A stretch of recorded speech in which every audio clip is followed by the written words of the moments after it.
अस्सलाम वालेकुम स्टूडेंट्स, कैसे हैं आप सब लोग। उम्मीद है सब लोग ठीक ठाक होंगे और अपने एग्ज़ाम्स को लेकर थोड़ा बहुत परेशान ज़रूर होंगे, ख़ास तौर पे 9th क्लास और 10th क्लास के स्टूडेंट्स, क्योंकि उनके एग्ज़ाम्स की इस बार डिटेलिंग जो है, जो शेड्यूलिंग जो है, वो रमज़ान और ईद के बीच में हुई है।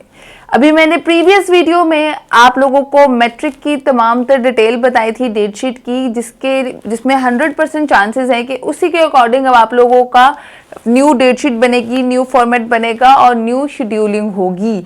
और आज मैं आप लोगों को इस वीडियो में 9th क्लास की तमाम तर डेटशीट के हवाले से बताऊंगी। और ये आपके अपने बोर्ड लाहौर बोर्ड की डेटशीट है, किसी और बोर्ड की नहीं है, तमाम तर लाहौर बोर्ड के स्टूडेंट्स की ही डेटशीट है। और 95% चांसेस हैं कि इसी के अकॉर्डिंग आप लोगों के एग्जाम्स हों। इस बार मुझे आप लोगों से थोड़ी सी हमदर्दी है, क्योंकि आप लोगों के एग्जाम्स की जो डेट है वो ईद के दौरान आ रही है। मतलब आपकी ईद की हॉलीडेज आपके एग्जाम्स के बीच में ही आ रही है। तो आप लोगों ने परेशान नहीं होना, आप लोगों ने बस अपना बेस्ट देना है। अपना बेस्ट दे के आप लोग बस अपने मेंटली तौर पे अपने आप को रिलैक्स रखें। पेपर ही है जो आके दे दें, लिखना तो वही है जो आपने पूरा साल पढ़ा है। डेट शीट कब अनाउंस होती है, छुट्टियां कितनी मिलती है, इस चीज़ को आप लोगों ने बॉदर नहीं करना। अभी से अपनी तैयारी को डबल ट्रिपल कर दें तो ज़्यादा बेहतर है। आप लोगों की डेट शीट जो है वो ईद हॉलीडेज के बीच में बनी है, तो मुझे बताते वक्त भी आप लोगों से हमदर्दी फील हो रही है, मगर आप लोगों ने बिल्कुल परेशान नहीं होना। आप लोगों ने बस पेपर जाके अपने अच्छे तरीके से दे देने हैं। और यही कोशिश की गई है कि जल्द से जल्द आप लोगों के जो पेपर्स हैं वो ख़त्म हो जाएं। सबसे ज़्यादा छुट्टियां आपको एक ही पेपर में मिलेंगी, वो भी ईद की वजह से। मैं तमाम तर डिटेल जो है आप लोगों को फर्दर बताती हूँ। अच्छा, 9th क्लास के स्टूडेंट्स को मेरी कोशिश होती है कि तमाम तर डिटेल में हर चीज़ बताऊँ, क्योंकि उनकी फर्स्ट अटैम्प्ट होती है। 10th क्लास और इंटरमीडिएट के स्टूडेंट्स को तो प्रैक्टिस हो जाती है बोर्ड के चेयर्स पे एक दफ़ा बैठ के, बोर्ड एग्जामिनेशन हॉल में बैठ के, और एक दफ़ा पेपर की अटैम्प्ट देके। 9th क्लास का पहला एक्सपीरियंस होता है, तो मेरी कोशिश होती है कि मैं उन लोगों को डिटेलिंग में हर चीज़ बताऊँ। और उन लोगों के साथ इस बार जो है वो ईद के दौरान ही एग्जाम्स आए हैं, तो मुझे उनको थोड़ा सा और मोटिवेट करना है। और आई होप आप लोगों को मेरे से थोड़ी सी मोटिवेशन ज़रूर मिले, क्योंकि देखिए सिर्फ यही होता है कि जो पूरा साल पढ़ा होता है आपने, वो पेपर वाले दिन वही लिखना होता है। उस दिन आपको कितनी छुट्टियां होती हैं, क्या हिसाब होता है, आप लोगों के लिए ये चीज़ बॉदर नहीं करनी चाहिए। हाँ, आपकी ईद इस बार थोड़ी सी जो है परेशान कुन ज़रूर गुजर सकती है, मगर कोई बात नहीं। जब तक आप कोशिश नहीं करेंगे, आप लोग अच्छे तरीके से मेंटली तौर पर रिलैक्स देंगे, तो फिर आप लोगों का पेपर ख़राब हो सकता है। तो ये चीज़ की टेंशन नहीं लेनी। अच्छा, साथ ही साथ मैं आप लोगों को बता दूं कि आप लोगों की 2 शिफ्ट में पेपर होते हैं, मॉर्निंग शिफ्ट और इवनिंग शिफ्ट में। दोनों के टाइमिंग्स डिफरेंट होते हैं और आपने अपने टाइमिंग्स के अकॉर्डिंगली ही तमाम तर पेपर दे कर आना है। ये ना हो कि वहाँ पे जाके कोई गड़बड़ कर दे। मॉर्निंग का पेपर आप लोगों का 8:30 बजे होता है और इवनिंग का पेपर आप लोगों का 1:30 बजे होता है। आम डेज में फ्राइडे वाले दिन आप लोगों का इवनिंग का पेपर 2:30 बजे होता है और मॉर्निंग का रूटीन से ही जो 8:30 बजे का शेड्यूल होता है उसके ही अकॉर्डिंग होता है। इवनिंग वाले स्टूडेंट्स जिनका अगर कोई इवनिंग में शेड्यूल होता है पेपर, तो वो फ्राइडे को 2:30 बजे जाके पेपर देंगे। मतलब कि आप लोगों ने आम रूटीन में 1 बजे अपने सेंटर में होना है इवनिंग के टाइम पे, 8 बजे आपने अपने सेंटर में मौजूद होना है मॉर्निंग के टाइम पे, और 2 बजे आप लोगों ने फ्राइडे वाले दिन अपने सेंटर्स में मौजूद होना है, ताकि कोई भी गड़बड़ ना हो। आपका पहला पेपर 18 अप्रैल 2023 को शेड्यूल किया गया है, जो कि आर्ट्स ग्रुप का होगा। और आर्ट्स और साइंस ग्रुप का जो इकट्ठे ऑफिशियल पहला पेपर होगा वो 19 अप्रैल 2023 को है, जो कि आपका इंग्लिश का पेपर है। बाकी तमाम तफसील मैं आपको आगे वीडियो में 1 बाय 1 करके बताती हूँ, फुल स्क्रीन करके बताती हूँ। जैसे कि मैंने आप लोगों को बताया कि आपका पहला पेपर 18 अप्रैल 2023 में बन रहा है, तो वो आप लोगों का आर्ट्स ग्रुप का पहला पेपर है, जो कि है होम इकोनॉमिक्स का। एलिमेंट्स ऑफ होम इकोनॉमिक्स का आपका पहला पेपर है, आप लोगों ने उसकी तैयारी करनी है, जो कि ट्यूसडे 18 अप्रैल 2023 को बन रहा है। मॉर्निंग में भी यही पेपर होगा और इवनिंग में भी यही पेपर होगा। और नेक्स्ट आपका ऑफिशियल पेपर जो साइंस और आर्ट्स ग्रुप का दोनों का एक साथ है, वो है वेडनेसडे 19 अप्रैल 2023 को, जो आपका इंग्लिश कंपलसरी का पेपर है। मॉर्निंग में भी यही पेपर है और इवनिंग में भी यही पेपर है। उसके बाद आप लोगों को वेडनेसडे से लेकर नेक्स्ट वेडनेसडे तक तमाम साइंस स्टूडेंट्स को छुट्टियां मिलने वाली है, क्योंकि उस दौरान आप लोगों को ईद की छुट्टियां मिलने का मौका मिलेगा। ईद होगी, आप लोगों को उस दौरान छुट्टियां मिल जाएंगी। 5 से 6 छुट्टियां जो है वो बन रही हैं आपकी।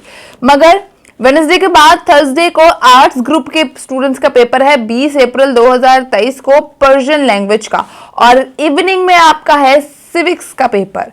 और वेडनेसडे 19 अप्रैल 2023 को आपका जब पेपर हो जाएगा ना इंग्लिश का, उसके बाद नेक्स्ट वेडनेसडे को साइंस ग्रुप के स्टूडेंट्स का पेपर होगा। इसी दौरान आपको 5 से 4 छुट्टियां जो है, 5-6 छुट्टियां जो है वो ईद की मिल रही है। उस दौरान आपका मैथ्स की भी आप लोग थोड़ी बहुत तैयारी कर लीजिएगा। तो 26 अप्रैल 2023 वेडनेसडे, नेक्स्ट वेडनेसडे को आपका जनरल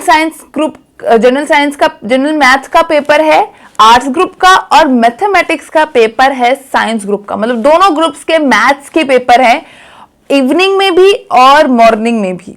ठीक है, ये जो वेडनेसडे से नेक्स्ट वेडनेसडे तक आपको छुट्टियां हैं, इसी दौरान आपको ईद की 3 छुट्टियां मिली है, और 3 ही छुट्टियां आप लोगों को पेपर के लिए तैयारी करने के लिए मिली हैं। ठीक है, ये थोड़ी सी उन्होंने आपको प्रिविलेज दे दी है। तो आप लोग इसको इस तरीके से कर सकते हैं कि 3 दिन ईद में लगा दें और 3 दिन आप लोग मैथ्स की फिर बाकी तैयारी करने में लगा दीजिएगा। उसके बाद आपका वेडनेसडे के फौरन बाद थर्सडे को आर्ट्स ग्रुप का इकोनॉमिक्स का पेपर है 27 अप्रैल 2023 को। सेम इवनिंग में भी आपका इकोनॉमिक्स का ही पेपर होगा। उसके बाद आपको फ्राइडे को, मतलब मैथ्स के बाद आपको एक छुट्टी मिल रही है साइंस ग्रुप के स्टूडेंट्स को केमिस्ट्री की तैयारी करने के लिए। फ्राइडे 28 अप्रैल 2023 को आप लोगों का केमिस्ट्री का पेपर है साइंस ग्रुप का, और जनरल साइंस का पेपर है आर्ट्स ग्रुप के स्टूडेंट्स का, इवनिंग में भी और मॉर्निंग में भी। इसके साथ ही साथ नेक्स्ट आपको इस्लामियात में कोई छुट्टी नहीं है, और इस्लामियात का आपको सैटरडे को पेपर शेड्यूल किया गया है 29 अप्रैल 2023 में। सैटरडे वाले दिन आप लोगों ने अपना इस्लामियात कंपलसरी का पेपर दे देना जाके। फिर संडे और मंडे आप लोगों को छुट्टी है। फिर नेक्स्ट ट्यूसडे को, जो कि 2 मई को आप लोगों का फिजिक्स का पेपर है। जितने भी आर्ट्स ग्रुप के स्टूडेंट्स हैं उनका एडवांस इस्लामिक स्टडीज का पेपर है, और जितने भी साइंस ग्रुप के स्टूडेंट्स हैं उनका फिजिक्स का पेपर है इवनिंग में भी और मॉर्निंग में भी। साथ ही साथ मैं आपको बता दूं कि फ्राइडे को जो आपका केमिस्ट्री का पेपर शेड्यूल हुआ था वो 2:30 बजे होगा इवनिंग में। ठीक है, मॉर्निंग में 8:30 बजे ही होगा। अच्छा, उसके बाद फिजिक्स के बाद आप लोगों का जो नेक्स्ट पेपर है वो है वेडनेसडे को ही है, साइंस आर्ट्स ग्रुप का है, साइंस ग्रुप वालों को छुट्टी है। वेडनेसडे को जो है अरेबिक का पेपर है इवनिंग में भी और मॉर्निंग में भी। फिर आपको पाक स्टडीज में एक छुट्टी मिली है आप लोगों का थर्सडे 4 मई 2023 को पाक स्टडीज का पेपर है दोनों ग्रुप्स का। साथ ही साथ आपको फिर एक छुट्टी मिलेगी उर्दू में साइंस ग्रुप वालों को, और आर्ट्स ग्रुप वालों को कोई छुट्टी नहीं है, उनका फ्राइडे को एजुकेशन का पेपर है। फिर नेक्स्ट सैटरडे को जो आपका 6 मई 2023 बन रहा है उर्दू कंपलसरी का पेपर है इवनिंग मॉर्निंग दोनों में।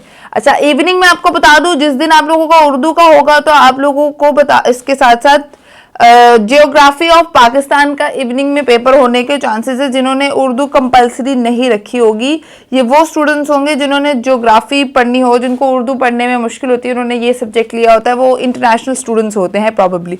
अच्छा, सैटरडे को उर्दू का पेपर दे के आप लोगों को फिर संडे की छुट्टी है। फिर उसके बाद मंडे को 8 मई 2023 को बायोलॉजी और कंप्यूटर का पेपर है। बायो और कंप्यूटर के स्टूडेंट्स को एक छुट्टी मिली है, वो आराम से अपनी तैयारी कर सकते हैं। इवनिंग में भी उसी टाइम पे पेपर होगा जो मैंने आपको टाइम डिटेल बताई है, और मॉर्निंग में भी आपका बायो और कंप्यूटर साइंस का पेपर है। फिर ट्यूसडे को आपका पंजाबी का पेपर है 9 मई 2023 को, और मतलब जो साइंस ग्रुप वाले स्टूडेंट्स हैं उनको छुट्टी है एक हिसाब से। फिर वेडनेसडे को आपका तर्जुमातुल कुरान का पेपर है। ठीक है, और इस हिसाब से आप लोगों की डेट शीट बन रही है। वेडनेसडे को आपकी डेट जो है वो बन रही है 10 मई 2023। आपका लास्ट पेपर वेडनेसडे 10 मई 2023 को है, तर्जुमातुल कुरान का पेपर है। इसमें एक आप लोगों को छुट्टी दी हुई है साइंस ग्रुप वालों को, और आर्ट्स ग्रुप वालों को कोई छुट्टी नहीं। तो ये आप लोगों को मैंने तफसील से बताया। 18 अप्रैल से आपके पेपर स्टार्ट हैं और 10 मई तक ये पेपर जाएंगे। बीच में आप लोगों को 6 छुट्टियां जो है वो मैथ्स के पेपर में एक मिल रही हैं, क्योंकि उस दौरान ईद है। 3 दिन आप लोग ईद में लगाइएगा, बल्कि कोशिश करें कि 2 days are enough, Eid celebrate कर लीजिएगा। उसके बाद 3 से 4 दिन मैथ्स की तैयारी कीजिएगा। मैथ्स का पेपर रखा है, स्टूडेंट्स को मैथ्स मुश्किल लगता है, इसीलिए उन्होंने शेड्यूलिंग जो है वो इस हिसाब से की है कि मैथ्स के पेपर में आपको ज़्यादा छुट्टी मिली है। बायो में आप लोगों को 1 छुट्टी है, फिर उसके बाद आपका केमिस्ट्री का पेपर फ्राइडे वाले दिन बन रहा है। तो फ्राइडे को आपने मॉर्निंग में तो 8:30 बजे सेंटर में होना है, बल्कि पेपर आपका शुरू हो जाएगा 8 बजे, आप लोगों को सेंटर में मौजूद होना है। तो इवनिंग में जो स्टूडेंट्स का बनेगा वो 2:30 बजे का पेपर होगा। तो आप कोशिश करें 1:30 बजे ही सेंटर में पहुंच जाएं, ताकि आपको मुश्किल ना हो। 2:30 बजे तक आप लोग पेपर स्टार्ट कर दें, 2 बजे तक आप अपनी सीट्स पे हो। तो इस हिसाब से आप लोगों की डेट शीट बनी है। थोड़ी सी मायूसी ज़रूर है, क्योंकि ईद भी पेपर्स के दौरान ही आप लोगों को बता दी गई है। तो कोशिश यही करें कि इस बार थोड़ा सा कर रहे हैं। नेक्स्ट ईयर इंशाल्लाह आप लोग आराम से सुकून से ईद मनाइएगा। 10th क्लास के स्टूडेंट्स की बचत हो गई है, क्योंकि उनकी ईद अब सुकून से गुजरेगी। उन लोगों की डेट्स जो है वो ईद से पहले ही ख़त्म हो जाएंगी। रमज़ान में उनको पेपर्स देने पड़ेंगे। तो मायूस मत हो, अच्छे से पेपर्स की तैयारी दें। अल्लाह ताला आप लोगों को कामयाब करे। अल्लाह ताला हो सकता है रमज़ान के महीने के सदक़े ही आप लोगों की दुआएं कबूल करे। आप लोग अपने लिए भी दुआ करें, अपने साथियों के लिए भी दुआ करें, और देखते रहिए इल्म की दुनिया का ऑफिशियल यूट्यूब चैनल, जहां हम लोगों की कोशिश है कि हम लोग आप लोगों की हेल्प जल्द से जल्द करें और तमाम तरह न्यूज़ और अपडेट्स आप लोगों तक पहुंचा सकें। मुझे दें इजाज़त, अल्लाह हाफ़िज़।